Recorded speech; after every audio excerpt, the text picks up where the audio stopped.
Good morning class. हाँ जी, तो कितने सेक्शंस हो गए भाई? 96 से लगा करके 100 तक हो गए, बराबर। चलो अभी कुछ खास बात है, पहले वो कर लेते हैं। एग्जाम के हिसाब से कुछ पॉइंट ठीक ठाक है इसमें। तो वो खास बात का सबसे पहला पॉइंट क्या कहता है? Not necessary to disclose reasons. कल अपन लोगों ने एक पॉइंट पढ़ा था कि अगर मीटिंग बुलानी है रिक्वेस्टनिस्ट को, तो रिक्वेस्ट के साथ में उनको पर्पस तो बताना पड़ेगा। सवाल यह है कि पर्पस ही बताना है, पर्पस के साथ में रीजंस भी बताना है। तो लॉ क्या कह रहा है? Not necessary to disclose reasons. मतलब क्या हुआ इसका? रीजन बताने जरूरी नहीं है। सर रीजन ने पर्पस में फर्क क्या है? पर्पस तो सिर्फ मेन जो चीज एक है जो आपने बता दिया कि ये मीटिंग को बुलाने का ऑब्जेक्ट है, लेकिन उस ऑब्जेक्ट के पीछे की कहानी क्या है, उसके रीजंस क्या है, वो डिस्क्लोज करना। करो तो अच्छी बात है, नहीं करो तो भी जरूरी, लेकिन सिर्फ कब? जब ये मीटिंग हो रही है on the request of requisitionist. कैसे केस पढ़ते हैं बहुत जबरदस्त वाला। It is not necessary for the requisitionist to disclose reason for resolution they propose to move at the meeting. अब एक केस डिटेल है, LIC वर्सेस एस्कॉर्ट। देखना इस केस में क्या हुआ। Certain financial institution held 52% share in company E. तो वो कंपनी है यहाँ पे एस्कॉर्ट, उसमें 52% का होल्डिंग जो है वो डिफरेंट फाइनेंशियल इंस्टीट्यूशन का है, उसमें से एक LIC भी है। कंपनी एस्कॉर्ट, ई का मतलब बार बार क्या आएगा? एस्कॉर्ट से launch litigation in a case which the financial institution did not approved. पहले यहां तक सुन लो, क्या मतलब हुआ इसका? ये कंपनी जो है वो किसी मैटर में किसी पर केस करना चाहती है, ठीक है, लेकिन ये जो फाइनेंशियल इंस्टीट्यूशन है ये ऐसा नहीं चाहते, और इन्होंने कंपनी को सजेस्ट किया कि भाई लिटिगेशन क्या कर लो, विड्रॉ कर लो। तो कंपनी का नाम क्या है? एस्कॉर्ट। 52% का होल्डिंग लगभग किनके पास है? अच्छा, अभी ये होल्डिंग सब्सिडरी नहीं बोलोगे यहां पे, क्योंकि किसी एक के पास में नहीं है, अलग अलग फाइनेंशियल इंस्टीट्यूशन के पास मिला करके 52% का होल्डिंग है। अब इस कंपनी ने किसी के अगेंस्ट में लिटिगेशन किया होगा, केस किया होगा, कोई मैटर रहा होगा। ये फाइनेंशियल इंस्टीट्यूशन नहीं चाहते कि वो केस हो, तो इन्होंने BODs को सजेस्ट किया कि काम करो, तुम केस को विड्रॉ करो। अच्छा, क्यों कहा होगा? मन नहीं होगा इनका, प्लस इनको लगा हमारे पास 52% की होल्डिंग है, तो इन्होंने बोला कि इस केस को क्या कर लो, विड्रॉ कर लो। लेकिन मैनेजमेंट ने बोला हटा 7 की घटा, भाई तुमको क्यों बीच में पड़ना है? ये केस करना नहीं करना, हटाना, ये सब हमारा काम है, बराबर। तो as the management of company didn't agree to this, management इसके लिए एग्री नहीं हुआ, मना कर दिया मैनेजमेंट ने बिल्कुल ही। One of the institution LIC, आप समझना, इनमें से एक जो इंस्टीट्यूशन LIC है उसने रिक्वेस्ट किया to call EGM for removing the director and replacing them new director. अब BODs को हटाने का जो सेक्शन है, तो सी फाइनल में आप लोग पढ़ोगे, वो पावर जनरल मीटिंग के पास होता है। तो इन्होंने एक ट्रिक सोची कि क्या करें, BODs तो मान ही नहीं रहे, तो क्यों ना बोर्ड ऑफ डायरेक्टर्स को ही हटा दिया जाए, न रहेगा बांस तब बजेगी बांसुरी। हटाई तो डायरेक्ट ही हटा दो इनको, बराबर। तो इन्होंने एक मीटिंग बुलाई। अब कितना इंटरेस्टिंग पॉइंट है देखो, इन्होंने BODs को एक रिक्वेस्ट भेजा होगा, 52% है इनके पास, तो रिक्वेस्ट भेजा इन्होंने, और उसमें क्या लिखा होगा? We want to call EGM। Purpose क्या लिख के भेजा होगा? Removal of you. मतलब जिसे आप रिक्वेस्ट कर रहे हो उसी को हटाने के लिए प्रपोजल भी दे रहे हो, बराबर। तो बट ऑब्वियस है, बोर्ड ऑफ डायरेक्टर ने पूछे होगा इसके पीछे रीजंस क्या है, ठीक है। तो जब इन्होंने रीजन नहीं बताए, देखो, company E short N order restraining LIC from request such meeting. उन्होंने मना कर दिया कि नहीं, आप जब तक पर्पस नहीं बताओ, पर्पस तो बता दिया, रीजन नहीं बताओगे कि हमको क्यों हटा रहे हो, तब तक हम ये मीटिंग कॉल नहीं करेंगे, ठीक है। तो अब प्रैक्टिकली आप लोगों ने कल पढ़ा है, इसमें LIC खुद क्या करेगी? फिर ये लोग खुद ही मीटिंग को कॉल कर लेंगे, लेकिन वो तो इन्होंने किया ही होगा। लेकिन इन्होंने कंपनी के अगेंस्ट में कोर्ट में चैलेंज कर दिया। चैलेंज इस बात का किया कि हमने पर्पस बता दिया है, आप रीजन बताने के लिए हमको बाउंड नहीं कर सकते हो।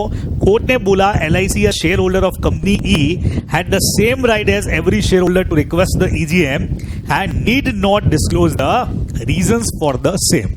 पर्पस बताना तो जरूरी है, बिकॉज जब तक आप पर्पस नहीं बताओगे तो कंपनी सारे मेंबर्स को नोटिस कैसे भेजेगी, उसमें क्या लिख के भेजेगी। लेकिन उसके पीछे के रीजन, अच्छा कंपनी ने बोला, इन्होंने बोला LIC वगैरह ने कि रीजन बताएंगे ना, लेकिन अभी क्यों बताएं, कब बताएंगे? डायरेक्ट मीटिंग में बताएंगे, अभी आपको क्यों बताएं। तो इस बेस पे इन्होंने मना कर दिया कि मीटिंग आप नहीं बुला सकते। मैटर कोर्ट में, यार कोर्ट ने क्या बोला?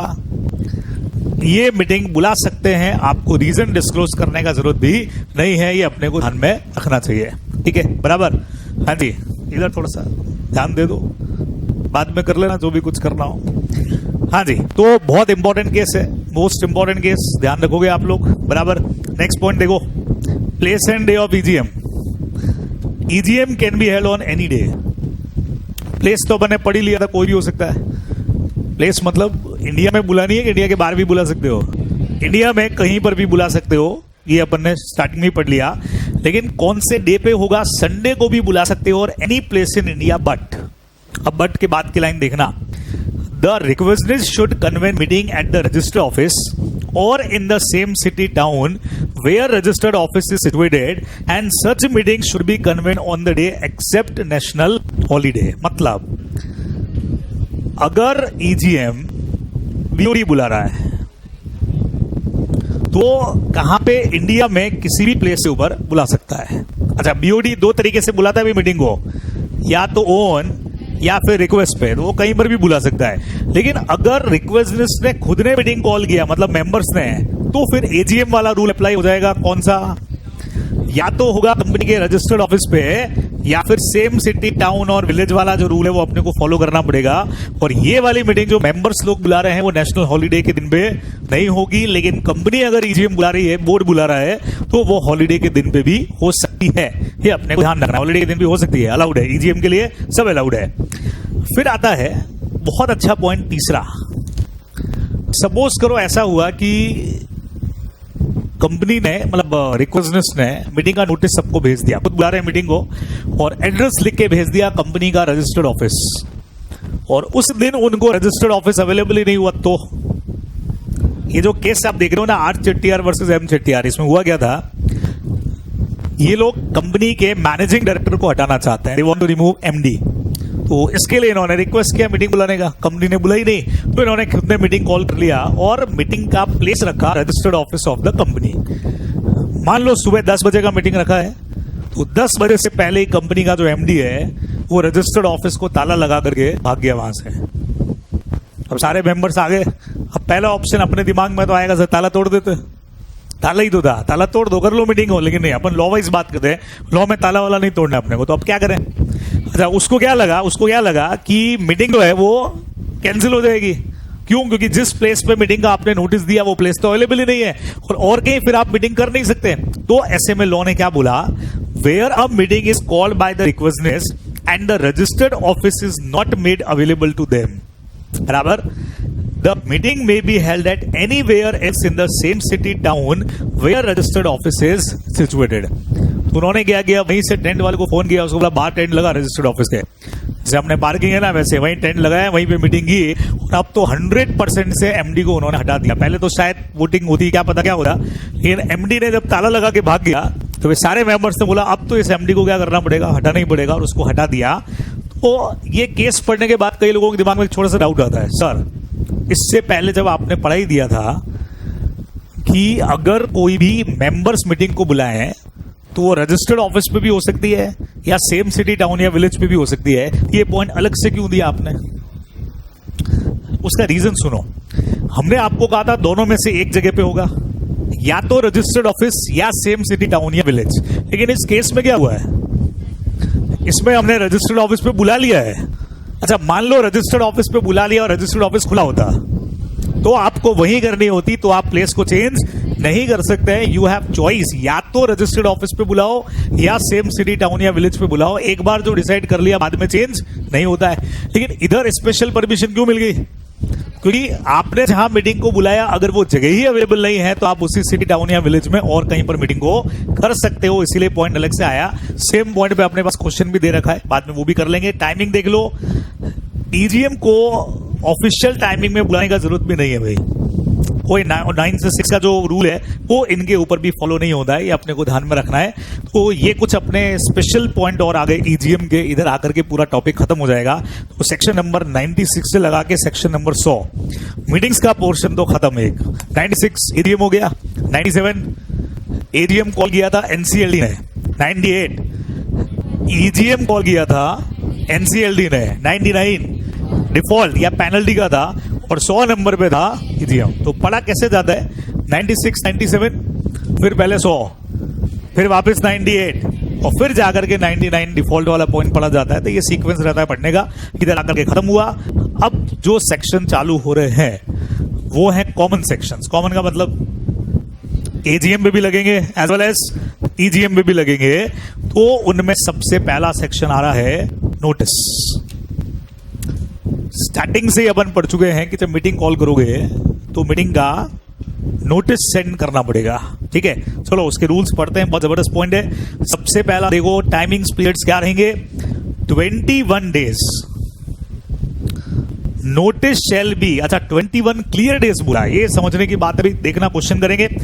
21 clear days notice shall be given for calling a general meeting.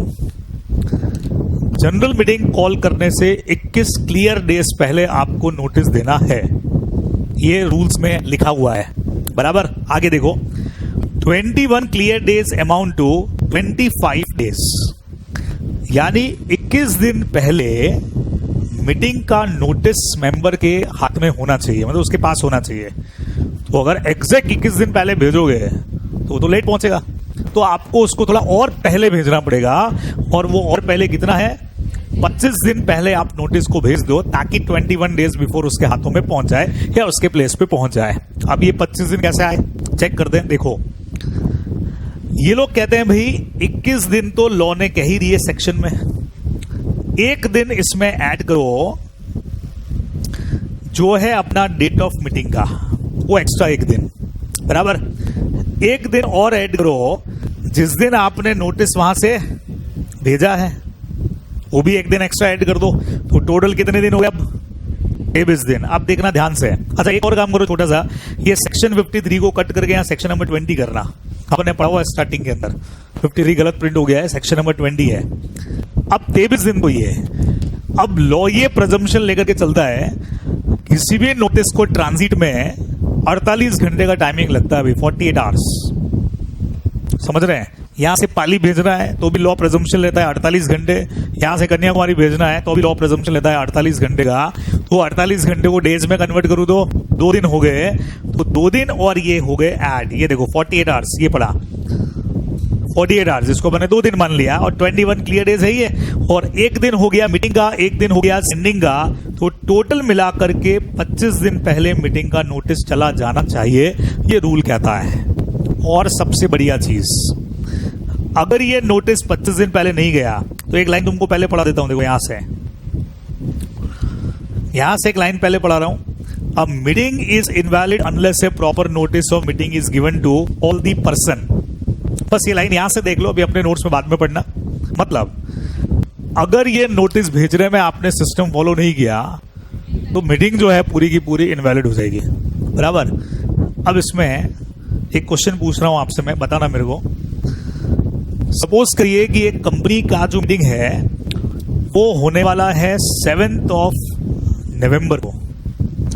7 नवंबर को कंपनी का मीटिंग है वो होने वाला है, ठीक है। और 16th ऑफ अक्टूबर को यहां से कंपनी ने नोटिस सेंड किया है। तो डायरेक्ट क्वेश्चन आपसे बताओ ये नोटिस वैलिड है कि नहीं है, और अगर कम पड़ रहा है, if there is any shortfall, कितने दिन का लेख आ रहा है चेक करो भाई, बताओ। 16 अक्टूबर को भेजा है, 7 नवंबर का कंपनी का मीटिंग है, चेक करो, कैलकुलेट करो कितना डिफरेंस। 4 दिन बोलो, 4 दिन का गैप है, 3 दिन, 2 ऑप्शन तो आ गए। ये चाहिए थे मेरे को, 4 डेज 3 डेज, और कोई 2 डेज वाला भी है, कोई 3 डेज कंफर्मली, 3 दिन।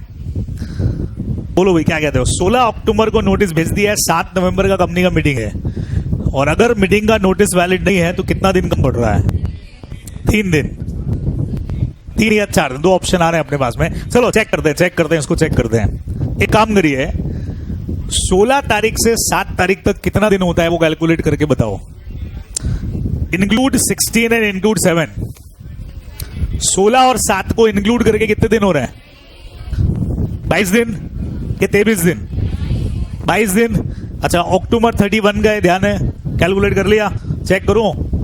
16, 17, 18, 19, 20, 21, 22, 23, 24, 25, 26, 27, 28, 29, 30, 15 दिन हो गए, 31, फिर 1, 2, 3, 4, 5, 6 और 7, 16, 17, 18, 19, 20, 21, 22, 23 दिन हो रहे हैं, तो 23 डेज बराबर। हाँ बोलो। अभी अब आप सीखना, इधर तुम्हारा वो मैथ्स का फंडा काम नहीं कर रहा है, कोई भी कुछ नहीं करना है, इधर तरीका सीखो। आपको हमने कहा मीटिंग का जिस दिन नोटिस भेजा और जिस दिन मीटिंग है वो सब मिला करके, और रास्ते का दिन भी इसी में इंक्लूड है, 48 घंटे, सब मिला करके 25 दिन होना चाहिए। सॉल्व कैसे करोगे देख लो। 16 और 7 तारीख को इंक्लूड करके टोटल डेज निकाल के रख दो, कितने होते हैं, और इन सबको मिला के होने कितने चाहिए, 25 दिन। तो लेख आएगा यहाँ पे 2 डेज का, ये अपना आंसर रहेगा। अपने को ध्यान रखना है, अपने को वो नहीं करना सर 16 है तो 17 से चालू करेंगे, या 16 इंक्लूड करेंगे तो पीछे से 7 को छोड़ देंगे, कुछ नहीं करना है। 16 को नोटिस भेजा और 7 तारीख को कंपनी का मीटिंग है, बराबर। अच्छा, ट्रांजिट का टाइम इसी अंदर ही होगा, क्या कहते हो। तो सब कुछ मिलाकर के जब 25 दिन होना चाहिए और सब कुछ मिलाकर के आपका 23 दिन ही हो रहा है, तो 2 डेज का यहाँ पे शॉर्टफॉल आएगा, ये अपने को ध्यान में रखना चाहिए। अच्छा, इसको अपन उल्टा भी कर सकते थे। उल्टा कैसे सॉल्व करूं, सुनना। 23 दिन यहाँ पे लिख दिए, अब 23 में से नोटिस भेजने का दिन हटा दो, आगे 22 दिन। फिर जिस दिन मीटिंग है वो हटा दो, कितने आ गए, 21 दिन। रास्ते के 2 दिन हटा दो, कितने आ गए, 19 दिन। जबकि क्लियर डेज होने कितने चाहिए, 21 दिन। अल्टीमेटली आंसर वही आएगा आपका, 2 डेज का लेख होगा यहाँ पे, अपने को ध्यान रखना है। अच्छा, सॉल्व करने का तरीका वापस सुन लो। जो भी डेट एग्जाम में आपको गिवन होगी नोटिस भेजने की, और जो मीटिंग का डे है, दोनों को इंक्लूड करके जितना डेज आ रहा है वो लिख के उसको 25 से कंपेयर कर लोगे। जो डेज शॉर्टफॉल आ रहा है वो आपका शॉर्टफॉल कहलाएगा। अपने पास क्वेश्चन है इसके ऊपर सेम टू सेम, लेकिन वो अभी इसलिए नहीं कर रहे हैं क्वेश्चन क्योंकि उसके साथ 2 क्वेश्चन और ऐड है, तो वो पूरा टॉपिक कर लें फिर बंद करते हैं। तो ऐसे कैलकुलेट होगा आपका शॉर्टफॉल, है ना। डायरेक्ट क्वेश्चन बनेगा कि कितने दिन का शॉर्टफॉल है, 2 डेज का। अभी प्राइवेट कंपनी इसके लिए क्या एग्जम्पशन है, चेक करो। Private company is at liberty to have its own provision regarding length of notice. Private company को बोला तुम्हारा खुद का प्रोविजन बना सकते हो तुम, 21 दिन की जगह तुमको 14 दिन, 15 दिन, 18 दिन करना है, 21 से बढ़ा के 24, 25, 26 करना है, मोर और लेस कुछ भी करना चाहो कर सकते हो। पूरा एग्जम्पशन प्राइवेट कंपनीज को। सेक्शन 8 कंपनीज के लिए भी एग्जम्पशन है, चेक करो क्या एग्जम्पशन है।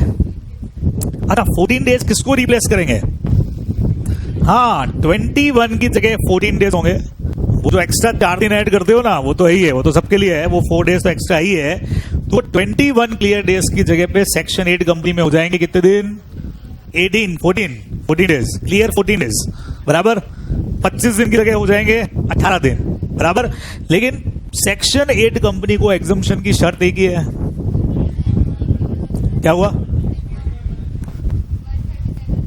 हाँ 137-92 वाला डिफॉल्ट, बिल्कुल वही वाला। अच्छा, ये जो प्रोविजन है 137 और 92 वाला, ये इस बार प्राइवेट कंपनी के एग्जम्पशन के लिए नहीं है, ये किसके लिए है, सेक्शन 8 कंपनीज के लिए। और आईएफएससी पब्लिक कंपनीज के लिए रूल कैसे लगेंगे, it shall apply in IFSC public company unless otherwise in the articles. IFSC public company अगर आर्टिकल्स में चाहे तो ये चेंज कर सकती है, अगर चाहे तो, नहीं कुछ लिखा तो ये एज इट इज सेक्शन उनके ऊपर एप्लीकेबल होगा, अपने को ध्यान रखना है। तो नॉर्मली कितना क्लियर डेज है, 21 क्लियर डेज, लेकिन टोटल डेज बोलूं तो 25 दिन करना है, ठीक है। प्राइवेट कंपनीज के लिए क्या रूल है, 21 से कम ज्यादा जो चाहे कर सकते हैं। सेक्शन 8 कंपनी 14 क्लियर डेज, लेकिन उसके लिए 137-92 में नो डिफॉल्ट होना चाहिए। आईएफएससी पब्लिक कंपनी आर्टिकल्स में लिख के कुछ भी चेंज करना वो कर सकती है, अपने को ध्यान में रखना है।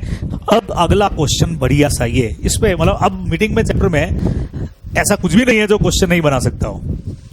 जैसे एक क्वेश्चन अभी अपन जो करेंगे उसमें ये आएगा कि देयर इज एनी शॉर्टफॉल, कि हाँ भी है, 2 दिन की शॉर्टफॉल है। फिर आपसे ये पूछेंगे कि क्या ये पॉसिबिलिटीज है क्या कि कंपनी शॉर्ट एंड नोटिस भेज दे। प्राइवेट कंपनी नहीं है, सेक्शन 8 कंपनी भी नहीं है, 25 दिन का रूल ही लग रहा है 21 दिन वाला, बट कंपनी चाहती है यार 21 दिन का तो टाइम ही नहीं है, हमको तो 12, 15, 14 दिन का नोटिस देके मीटिंग बुलानी है, जरूरी है, अर्जेंट है। तो क्या कर सकती है, क्या रूल क्या है, चेक करो। अ general meeting may be call, sir ये कौन सी मीटिंग की बात है, एजीएम की ईजीएम, दोनों की बात है, कुछ नहीं लिखा है तो दोनों की बात है। A general meeting may be call after giving short notice, बराबर। जनरल मीटिंग मतलब दोनों आ गई। इफ कंसेंट इन राइटिंग और by electronic mode is according thereto, written consent इधर लेना पड़ेगा भाई, या फिर इलेक्ट्रॉनिक मीडियम में मेल के थ्रू कंसेंट ले लो। कितने लोगों का चेक करो। एजीएम के केस में not less than 95% of the member entitled to vote.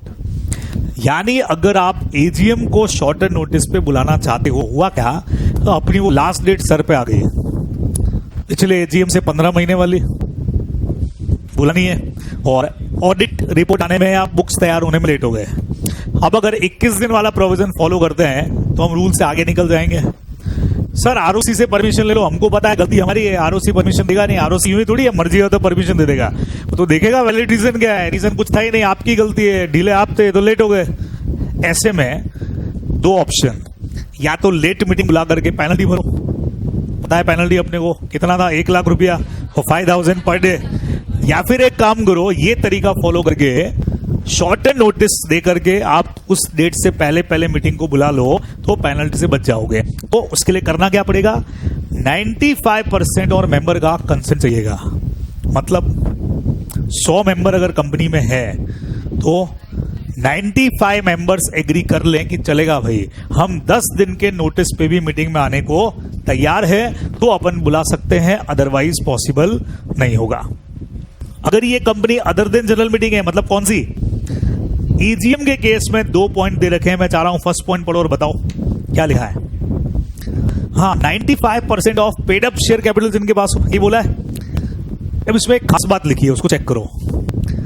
Holding if the company has a share capital, बढ़िया चीज देखना, majority in number of members, number of member में तो चाहिए मेजॉरिटी, पंगा हो गया इधर।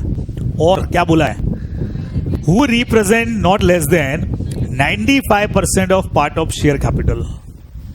एक साथ नंबरिंग में चाहिए 50% से ज्यादा, लेकिन उनके पास शेयर कैपिटल होनी चाहिए 95% और मोर। ये होगा, ऐसी चीजें आप पहले भी कर चुके हो मेरे साथ। 100 मेंबर्स हैं जिनके पास में 1 करोड़ का कैपिटल है भाई, ठीक है, 40 मेंबर एग्री हो गए जिनके पास में 90 लाख का कैपिटल है, चलेगा कि नहीं चलेगा? सर नहीं चलेगा। काय को नहीं चलेगा? सर मेजॉरिटी इन नंबर चाहिए और 95% इन कैपिटल चाहिए, यहां पे दोनों ही कंडीशन पूरी नहीं हो रही है। अच्छा, इधर 40 जने हैं लेकिन इनके पास 95 लाख की कैपिटल है, सर ये भी नहीं चलेगा। अच्छा, इधर 60 जने हैं लेकिन उनके पास 70 लाख का कैपिटल है, तो भी नहीं चलेगा। अपने को चाहिए इधर कम से कम 51 तो हो, और इधर अपने को चाहिए, तो ये कंडीशंस या इससे ऊपर आपके पास है, उन्होंने अगर कंसेंट दिया तभी ये हो सकता है। ईजीएम के केस में इधर गलती क्या होती है, एग्जाम में अपन भूल जाते हैं कि एजीएम में क्या था, नहीं ईजीएम में क्या था। तो क्वेश्चन कई बार ईजीएम का आता है लेकिन दिमाग में क्या रह जाता है, 95%, और आप डायरेक्ट करके आ जाते हो और इधर आंसर गलत होता है, तो ध्यान रखोगे। और अगर कंपनी शेयर कैपिटल वाली है ही नहीं तब तो टेंशन ही नहीं, सीधा सा 95% ऑफ टोटल वोटिंग पावर, तो 100 मेंबर है, एक आदमी का 1 वोट, 95 मेंबर्स रेडी हो गए तो अपन शॉर्टर नोटिस पे मीटिंग को बुला सकते हैं। ये आपको ध्यान में रखना चाहिए, प्रोवाइडेड फर्दर दैट। अब ये वाला पार्ट मैं देखता हूं कौन समझाता है। पहले शॉर्टर नोटिस में क्या कर रहे हैं, एजीएम है तो सर 95% का कंसेंट अगर आ गया रिटर्न या इलेक्ट्रॉनिक फॉर्म तो चलेगा। ईजीएम हुई तो सर 2 बातें होंगी, या तो शेयर कैपिटल या not having share capital. Share capital है तो majority in number plus 95% in capital, और अगर शेयर कैपिटल नहीं है तो 95% ऑफ वोट। इस पैराग्राफ का मतलब बताओ, बहुत खतरनाक पैरा है, समझो, ट्राई करो।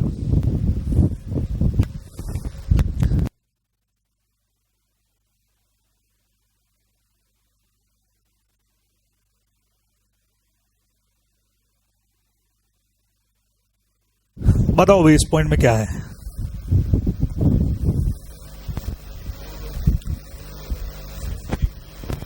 वोट देने का राइट है भाई, जिनको अगर किसी स्पेसिफिक चीज में वोट देने का राइट है, जैसे इसने कहा, तो उनको आप उसमें काउंट करोगे, और जिसमें वोट देने का राइट नहीं है उसमें उनको काउंट नहीं करोगे। और इसका बेस्ट एग्जांपल अपने सामने हो सकता है प्रेफरेंस शेयर होल्डर। जिन मैटर में प्रेफरेंस शेयर होल्डर को वोटिंग का राइट है, जब आपको 95% चेक करना है तो उसमें प्रेफरेंस वालों को भी इंक्लूड करना पड़ेगा। लेकिन जिन मैटर में प्रेफरेंस शेयर वालों को वोटिंग का राइट नहीं है, अच्छा बढ़िया चीज समझना, प्रेफरेंस शेयर होल्डर को भी नोटिस जाता है और वो मीटिंग में आते ही है, बराबर, लेकिन वोट सिर्फ उन्हीं मैटर्स पे करेंगे, ठीक है। तो ऐसा मैटर जो उनसे कनेक्टेड है ही नहीं, तो जब आप 95% की कंसेंट लोगे तो प्रेफरेंस वालों की नहीं लेनी है, लेकिन उनसे जुड़ा हुआ कोई मैटर है, मान लो उन्हीं के राइट्स चेंज हो रहे हैं, तो फिर 95% के लिए आपको उनका कंसेंट भी साथ में देखना पड़ेगा। ये अपने को ध्यान रखना है। मैं एग्जांपल बना देता हूं यहां पे। सपोज करो इक्विटी कैपिटल अपने पास में 1 करोड़ की है और प्रेफरेंस कैपिटल भी 1 करोड़ की है। फॉर एग्जाम्पल मान लेते हैं, एजीएम का एग्जाम्पल ले लेते हैं, तो डायरेक्ट 95% ही अपने को देखना रहेगा। या मैं ऐसा कह देता हूं 100 मेंबर है और 100 मेंबर है। 95% ऑफ मेंबर चाहिए था, कैपिटल चाहिए था एजीएम में?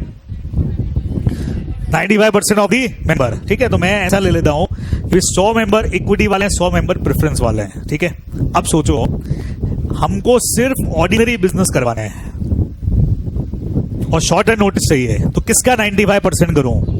अच्छा, कोई डिविडेंड वगैरह कुछ भी बाकी नहीं है, कोई एरियर नहीं है, प्रेफरेंस वालों को भरपूर डिविडेंड दिया हुआ है, तो सिर्फ 100 का 95% का ही कंसेंट लेना पड़ेगा।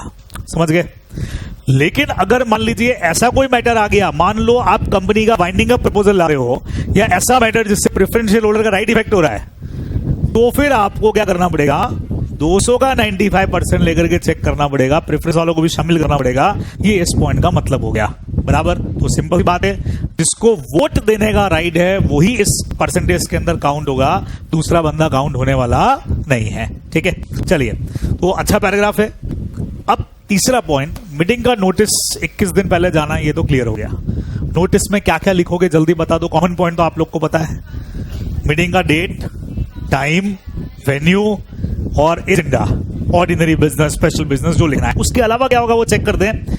Notice shall specify the place, day, hour of the meeting and shall contain a statement of business, जो आपने बताया अभी क्या क्या करना है। उसके अलावा 2 चीजें और, अगर मीटिंग में कोई भी स्पेशल बिजनेस करने जा रहे हो, ये वर्ड पहले भी आया है, तो साथ में अटैच करना पड़ेगा एक्सप्लेनेटरी स्टेटमेंट, जिसका डिटेल अपन पढ़ेंगे यहां पे सेक्शन नंबर 102 में। ये पढ़ा एक्सप्लेनेटरी स्टेटमेंट, वहां पढ़ेंगे अभी, तब पढ़ेंगे। ये देखो 102 में क्या पढ़ा है? एक्सप्लेनेटरी स्टेटमेंट मतलब अगर कंपनी कोई भी स्पेशल बिजनेस करने जा रही है, तो मीटिंग के नोटिस के साथ में आपको अटैच करना पड़ेगा एक्सप्लेनेटरी स्टेटमेंट। सर ये क्या होता है? बोलो, बहुत बार वर्ड आ चुका है ये।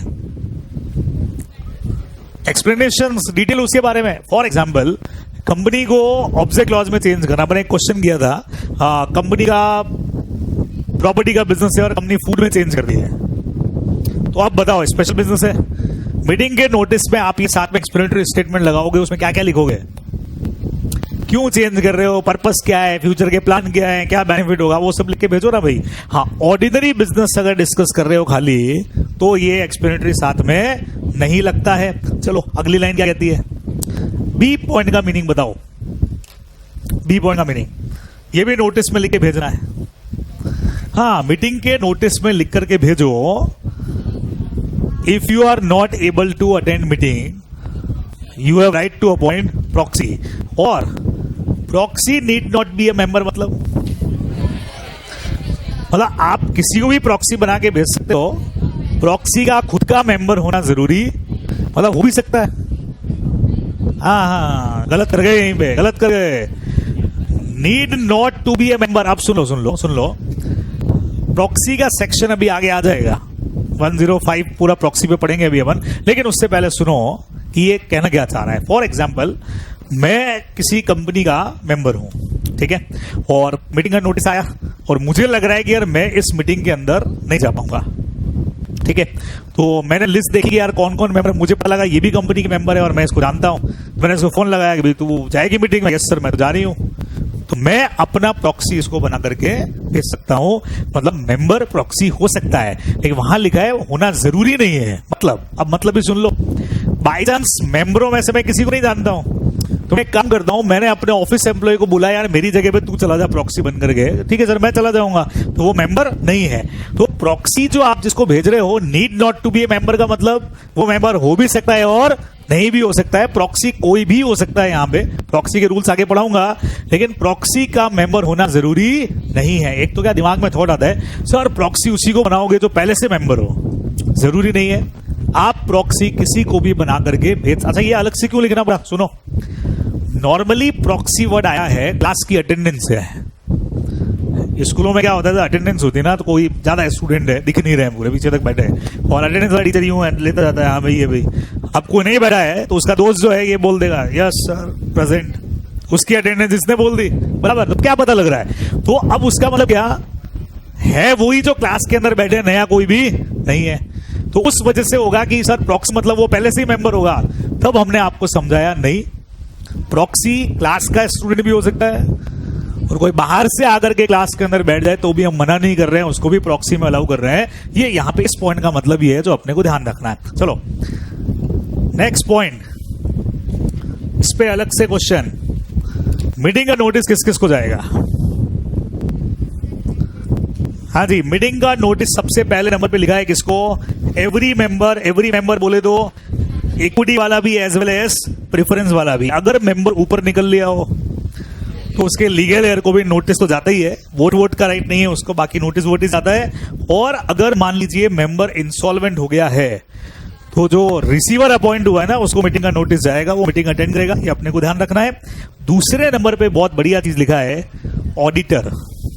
हम अपने पास इस पे एक क्वेश्चन है, कंपनी का एक्स्ट्रा ऑर्डिनरी जनरल मीटिंग हो रहा था जिसमें ऑडिटर से रिलेटेड कोई मैटर नहीं था, तो मीटिंग का नोटिस ऑडिटर को सेंड नहीं किया कंपनी सेक्रेटरी ने। तो इस बारे में ऑडिटर ने ऑब्जेक्शन किया कि आपने मेरे को ईजीएम का नोटिस क्यों नहीं भेजा। सीएस ने वापस जवाब दिया कि there was no matter related with auditor, तो हमने नहीं भेजा आपको। तो आपसे पूछा बताओ सीएस ने सही किया कि नहीं किया? गलत किया। उससे रिलेटेड मैटर हो चाहे नहीं हो, सेक्शन कहता है 101 auditor is entitle to get notice of the meeting. फिर भले वो एजीएम हो ना ईजीएम हो, भले उसका लेना देना मीटिंग से हो चाहे नहीं हो। अच्छा, मीटिंग में आगे पार्टिसिपेट नहीं करेगा, मान लो डिस्कशंस में पार्ट नहीं लेगा, लेकिन मीटिंग तो नोटिस तो जाएगा उसको, ठीक है। और अगर जाएगा तो अटेंड करना उसका ड्यूटी भी बनता है।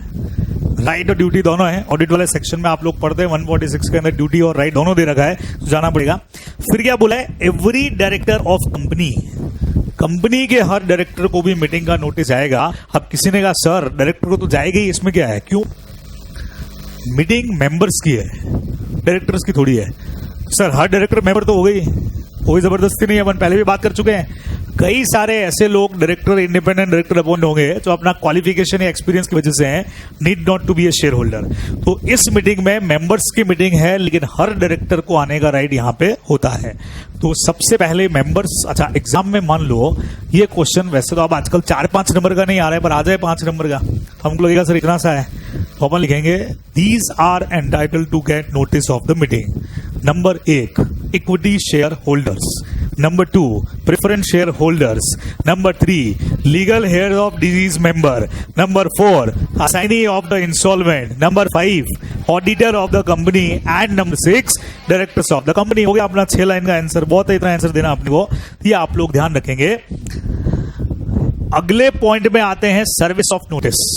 सेक्शन 20 अपन ने पहले पढ़ा है, सर्विस मीटिंग का नोटिस, उसमें मैंने 2 चीज पढ़ी थी। कोई भी चीज अगर कंपनी को देते हो तो कैसे दोगे, और कंपनी जब आरओसी मेंबर को भेजेगी तो कैसे देगी, तो यही तो पॉइंट है, नोटिस भेज रही है ना। चेक करते हैं। सबसे पहला तरीका पोस्ट, सबसे कॉमन, वो भी ordinary. The notice shall be serve personally, पहला ऑप्शन, खुद दे दो कोरियर सर्विस के थ्रू, या ऑर्डिनरी पोस्ट से दे सकते हो at the registered address in India और थ्रू इलेक्ट्रॉनिक मोड। अब सुनो, कंपनी का शेयर होल्डर जो है वो लंदन में रहता है, लेकिन उसका मेल आईडी हमारे पास में नहीं है, उसका फॉरेन एड्रेस भी हमारे पास में है और उसका इंडियन एड्रेस भी हमारे पास में है। बताओ नोटिस कहां जाएगा? क्लियर बोल दिया है, at the registered address in India. Company is not bound to send notice outside of India. हाँ, मेल के थ्रू है तब तो कोई प्रॉब्लम ही नहीं हमको, लेकिन पोस्ट के थ्रू हम इंडिया के बाहर नोटिस भेजने के लिए बिल्कुल भी बाउंड नहीं है। इस पर भी क्वेश्चन आ चुका है, क्योंकि कंपनी का मेंबर बाहर था और कंपनी ने उसको इंडिया के रजिस्टर्ड एड्रेस पे नोटिस भेज दिया, उसने ऑब्जेक्शन किया, तो हम बोलेंगे कोई ऑब्जेक्शन नहीं होगा भाई, इंडिया के एड्रेस पे भेजना एब्सोल्युटली वैलिड है। फिर क्या बोला है, if no registered address is available for the member in India, है ही नहीं, then the notice will be served to his address if any within India furnished to the company by the member for purpose of service of notice। जैसे आप लोगों के form में भी 2 address होते हैं, एक परमानेंट एक कॉरेस्पोंडेंस, तो अगर उसने अपना परमानेंट नहीं दिया है तो कोई कॉरेस्पोंडेंस दिया होगा, वहां पे नोटिस भेज देंगे, ठीक है। A notice send by post is deemed to have been affected only after 40 year. ये तो पता ही है अपने को, नोटिस भेजने के बाद 2 दिन बाद अपन मान लेते हैं कि वो डिलीवर हो गया, भले एक्चुअल के अंदर हुआ हो चाहे नहीं हुआ हो, 48 घंटे बाद हम मान लेते हैं कि नोटिस डिलीवर हो गया। मेंबर वो भी उसको ईमेल एड्रेस हमारे पास वो तो है ना, मेल आईडी तो मना कर ही रहे हैं, अपन ने स्टार्टिंग में ही कर लिया थ्रू इलेक्ट्रॉनिक मोड। पोस्ट से अगर भेज रहे हैं अपन तो फिर अपने को उसको क्या करना पड़ेगा, इंडिया में ही भेजना पड़ेगा। अगर ऑर्डिनरी पोस्ट से जा रहा है तो भले ही फॉरेन का क्यों नहीं है, और ऐसे मैटर में फॉरेन मेंबर्स के लिए मेल आईडी जो है वो हमारा काम आ जाएगा। एक और ऑप्शन पढ़ लेते हैं, उसमें भी शायद जवाब आ जाएगा तुम्हारा। If any member has insisted that, अगर किसी मेंबर ने कंपनी को इंसिस्ट किया, the notice should be serve to him by registered post या सर्टिफिकेट ऑफ पोस्टिंग, पढ़ चुके हैं बनी है, और उसने खर्चा कंपनी के पास में जमा करा दिया। तो अगर फॉरेन का मेंबर है या इंडिया का मेंबर है, फॉरेन रह रहा है, वगैरह खर्चा मैं दूंगा, आप मेरे को वहां भेजो, भेज देंगे, तो बोलेगा जहां भेज देंगे, हमको क्या दिक्कत है, पैसा जमा करा दे भाई। Then the notice must be serve to him in that manner only, क्योंकि कंपनी के इतने सारे मेंबर हैं, अगर सबको कंपनी अपने खर्चे पे रजिस्टर्ड पोस्ट से भेजे तो बहुत पंगा हो जाएगा। तो कंपनी कहेगी भाई हम तो लेटर बॉक्स में डाल देंगे, या मेल आईडी है तो बेस्ट है मेल के थ्रू भेज देंगे, लेकिन अगर आप चाहते हो रजिस्टर्ड पोस्ट से आए कि भी सिक्योरिटी से आए तो पैसा जमा करा दो, तो हम आपको उस एड्रेस के ऊपर फिर भले वो इंडिया के बाहर का क्यों नहीं हम भेज देंगे। ठीक है, अब एक पॉइंट और आता है एडवर्टीजमेंट। इसमें क्या होता होगा, लोकल और इंग्लिश न्यूज़पेपर में भी छाप दें, पढ़ो किन के लिए ये, in respect of those member, कौन से member, who have no registered address in India and also have not supply the company correspondence address, ये हो गया ना, कोई सर्विस नोटिस के लिए भी नहीं दिया, तो उनके लिए the notice advertise in the newspaper circulating in the neighbourhood of the registered office of the company. लो भाई, इंग्लिश न्यूज़पेपर भी नहीं बोला है, कौन सा, जो लोकल न्यूज़पेपर उसी एरिया में सर्कुलेट होता है उसमें छाप देंगे, will be effective service of notice. ये पॉइंट देखने में बड़ा अजीब लग सकता है, हमारी कंपनी जोधपुर में रजिस्टर्ड है, मेंबर है हमारे मान लो कोलकाता के, हमारे पास एड्रेस नहीं है, क्या करें, राजस्थान पत्रिका भास्कर में छाप देंगे हम, तो कहानी खत्म। अब वो कहेगा मैं रहता कोलकाता में हूं तो कम से कम वहां के अखबार में छापो ना, हम कहेंगे ऐसे तो हम पूरी इंडिया के सारे अखबारों में थोड़ी देंगे, तो वो एक आध इंग्लिश में तो दे देते हैं। लॉ कहता है कोई जरूरी नहीं है, अपने यहाँ पे कुछ कुछ लॉ बहुत जबरदस्त है ना। जैसे अपने यहाँ क्या होता है जोधपुर में भी या कहीं पर भी, जैसे कोई प्रॉपर्टी का झगड़ा है और कोई केस वेस चल रहा है या म्युनिसिपल कॉर्पोरेशन में मैटर गया हुआ है, तो उसमें एक सिस्टम होता है कि आपको न्यूज़पेपर के अंदर देना होता है भाई ये मकान है, इससे रिलेटेड मैंने डॉक्यूमेंट सबमिट, इन दिनों भी अखबार में बहुत आ रहा है, इन दिनों राजस्थान गवर्नमेंट का एक सिस्टम चल रहा है कि आप पट्टे उठा सकते हो, मकान का जो रजिस्ट्री पेपर्स है अगर किसी का बना हुआ नहीं है तो आप वो अपने नाम के लिए अप्लाई कर सकते हो, तो अभी रोज आ रहा है अखबार में। तो किसी ने अप्लाई किया तो म्युनिसिपल कॉर्पोरेशन क्या करेगा, उसको अखबार में छापेगा, अलग से उनका कॉलम आता है कि भाई ये बंदे ने अप्लाई किया हुआ है, अगर किसी को ऑब्जेक्शन है तो इतना तारीख तक, उसमें 7 से 10 दिन का टाइम होता है, आप ऑब्जेक्शन कर दो, नहीं तो हम इसके नाम पे ट्रांसफर कर देंगे। अब ऐसे में हमको सजेस्ट क्या किया जाता है, जनरली ऐसे अखबार में दो जो कोई पढ़ता ही ना हो, समझ रहे हो। हालांकि पत्रिका भास्कर सब में आ रही है, पर वो कॉलम हर कोई थोड़ी पढ़ता है, कौन पढ़ेगा, मैं भी पढ़ता, कभी कभार पढ़ लिया तो पढ़ लिया, बाकी क्या करना, अपने को उस कॉलम से लेना देना क्या है। या ऐसे न्यूज़पेपर में छापने को कहा जाता है जो जिसका मतलब गवर्नमेंट, अच्छा एक और बढ़िया चीज, ऐसे ही कोई न्यूज़पेपर नहीं होगा, न्यूज़पेपर वो जो गवर्नमेंट से ऑथराइज्ड हो, जिसमें गवर्नमेंट के ऐड जाते हैं, उनको ऑथराइजेशन मिला हुआ है, लेकिन जो ज्यादातर लोग पढ़ते नहीं है, तो हमको यही कहा जाता है कि हम भी, बट ऑब्वियस है अपने क्लाइंट्स को क्या एडवाइस करेंगे, यार इस न्यूज़पेपर में दे दे, कोई टेंशन नहीं है, कोई नहीं पढ़ेगा, तेरा काम आराम से हो जाएगा। तो अपन सोचे सर ये तो गलत है सर, पर्पस तो पूरा नहीं हुआ। तो कुछ कुछ लॉ में चीजें ऐसी है, हमारे हिसाब से तो पर्पस पूरा हो गया, हमने पब्लिक नोटिस दे दिया, तुमने नहीं पढ़ा तुम्हारी गलती, हम क्या करें, बराबर। तो सेम वैसे ही कुछ पॉइंट ये देखने में लगता है कंपनी, अच्छा इसमें मेंबर के ऊपर बाउंडेशन है एक तरह से कि तुमको एड्रेस सप्लाई करना चाहिए था, नहीं तो हम तो न्यूज़पेपर में देकर के फ्री हो जाएंगे। अच्छा एक और चीज बताओ, सपोज करो कंपनी के सारे मेंबर जोधपुर के हैं, अपने को पता है, फिर भी नोटिस देना है क्या, या अखबार में छाप दें, पत्रिका में छाप दें, बोलो। यह एक काम करें, जैसे कंपनी का रजिस्टर्ड ऑफिस यहाँ है, ये मेंबर ये पड़ोस के घर में ही रहता है, ए मीटिंग है रे, 21 दिन पहले से रोज उसको आवाज देते रहे, ए मीटिंग आ जाना रे 21 दिन बाद, तो चलेगा कि नहीं चलेगा, कि नोटिस देना पड़ेगा? देना ही पड़ेगा। अच्छा, मेंबर बेचारा रोज वहां पे आ भी रहा है तो भी देना पड़ेगा। देखो लिखा है, the publication of the notice in the newspaper does not avoid the necessity of sending individual notices to the share holder who had left with the company. Left मतलब जिन्होंने छोड़ा है कंपनी के पास में, क्या छोड़ा है? Their address. तो जिनका एड्रेस कंपनी के पास में है, भले ही उसका घर कंपनी के कंपनी के ऑफिस के बाजू में ही क्यों नहीं हो, लॉ कहता है उसको नोटिस तो देना ही पड़ेगा। जैसे सिचुएशन थी कोविड से पहले शादी के कार्ड्स की, देना ही पड़ता है। अभी आजकल तो क्या हो गया, मोबाइल पे चला गया। पहले क्या होता था कि शादी का कार्ड, आप दिन भर किसी के साथ घूम रहे हो, खास दोस्त है बेचारे के साथ ही आपने कार्ड बांटे सारे, उसी का कार्ड रह गया। अब उसको सारे फंक्शंस पता है, रोज आप उसको कह रहे हो देख इसमें तू ये पहनना, मैं ये पहनूंगा। अब वो मन ही मन सोच रहा है कि कार्ड तो दे दे कम से कम, ये कार्ड तो दिया है नहीं, फंक्शन सारे मेरे से डिस्कस कर रहा है, वो नहीं आएगा। वो प्रैक्टिकली कई बार ऐसा होता है कि जाता ही नहीं, घर पे बैठ जाएगा गुस्सा खा करके, फिर आप फोन करे बोला कार्ड तो दिए नहीं तूने, घर वाले सब कह रहे हैं तेरा खास दोस्त है कार्ड नहीं आया, अरे यार गलती हो गई यार, कार्ड दिया, आ जा तू। तो मीटिंग का नोटिस भी बिल्कुल वैसा ही है, आपको उसको इनवाइट करना ही पड़ेगा, नोटिस देना ही पड़ेगा। ज्वाइंट शेयर होल्डर के केस में चेक करो, कहां पे भेजोगे नोटिस? जिसका नाम इस बार पहले लिखा हुआ है। कल एक जगह पढ़ा था, ज्वाइंट शेयर होल्डर में कोई भी चलेगा, कहां था वो पॉइंट? हाँ, मीटिंग की रिक्वेस्ट पर जो साइन करना है वो ज्वाइंट शेयर होल्डर्स में से कोई भी कर सकता है, लेकिन मीटिंग का नोटिस कहां जाएगा? फर्स्ट पर्सन को। और वोटिंग का राइट भी किसको होगा? फर्स्ट पर्सन को। अपने को ध्यान में रखना है। पॉइंट नंबर 6 और 7 दो लेते हैं और 3 ले लेते हैं, बस 9th वाला आज नहीं लेंगे। 6, 7, 8 3 पॉइंट। 6 पॉइंट पढ़ के बताओ। Meeting is invalid unless a proper notice of meeting is given to all person entitled to receive notice. यहां तक तो ठीक है। आगे एक पंगा है, an accidental omission to give notice or the non-receipt of notice by any member or other person to whom it should be given shall not invalidate the proceeding of the meeting. मतलब गलती से mistake हो गई हो, पर ये तो पंगे वाली बात है। अच्छा, एक चीज और पढ़ा हूं फिर अपन डिस्कस करते हैं। आगे एक और चीज बोला है, ये देखो एक केस है यहाँ पे कोलकाता केमिकल्स वाला, ये मैं भी डिस्कस कर रहा हूं आपसे। बस अब सुनो पंगा क्या है। इन्होंने बोला मीटिंग का नोटिस अगर आपने नहीं दिया तो मीटिंग इनवैलिड है, लेकिन अगर एक्सीडेंटल मिस्टेक हो गई तो वैलिड है। तो ये डिसाइड कौन करेगा?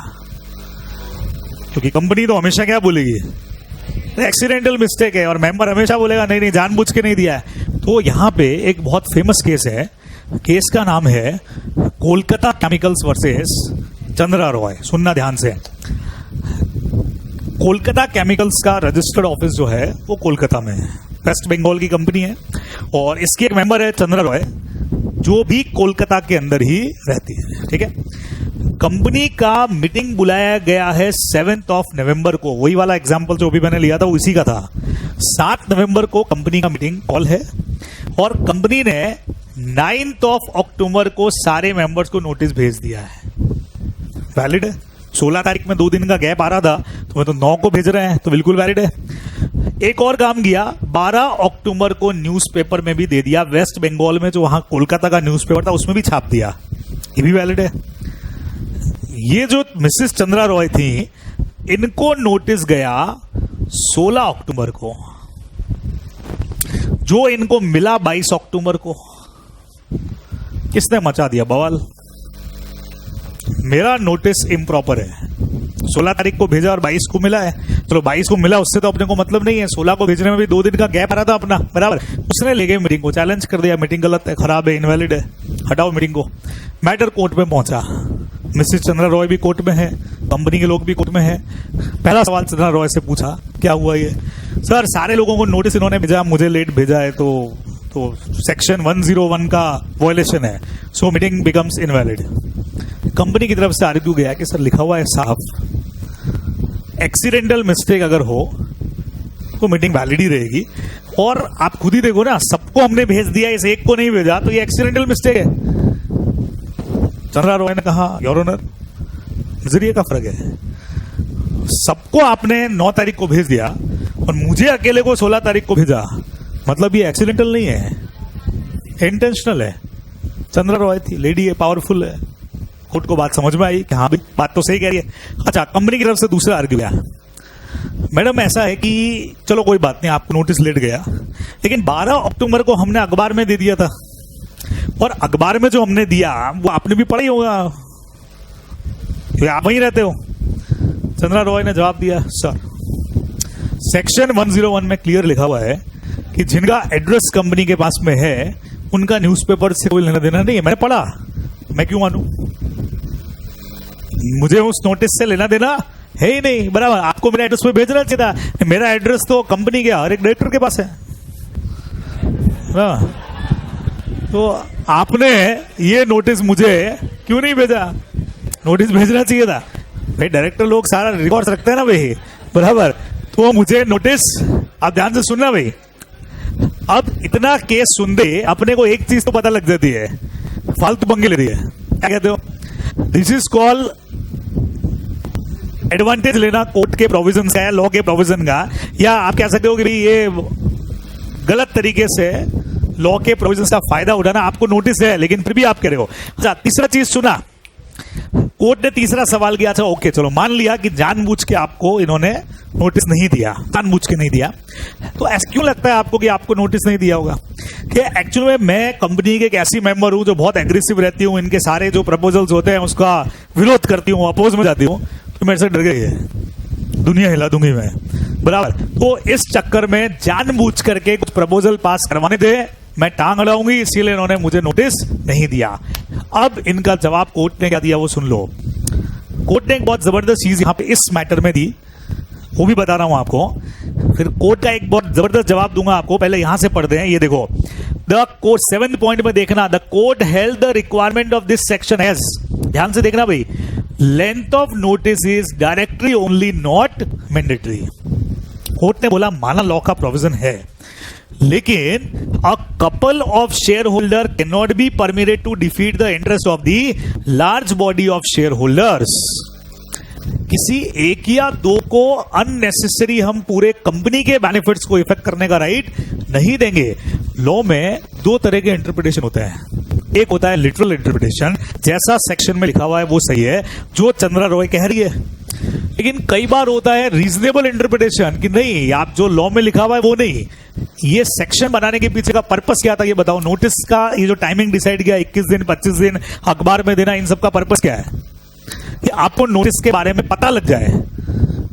कब पता लग रहा है, पहले पता लग रहा है, बाद में पता लग रहा है, उससे मतलब नहीं है, टाइमली पता लग जाए और वो आपको पता लग गया। तो सेक्शन में सर ये लिखा हुआ है, इसका बेनिफिट हम आपको नहीं देंगे, बिल्कुल भी नहीं देंगे। अब कोर्ट ने जो जवाब दिया उनको कि नंबर 1, 16 तारीख को भी अगर आपको नोटिस भेजा और 22 को भी मिला, तो 7 नवंबर को कंपनी की मीटिंग है और आप रहते कोलकाता में ही हो, अगले दिन घर से अगर पैदल भी निकलते हैं तो भी मीटिंग से 12 दिन पहले पहुंच जाते आप।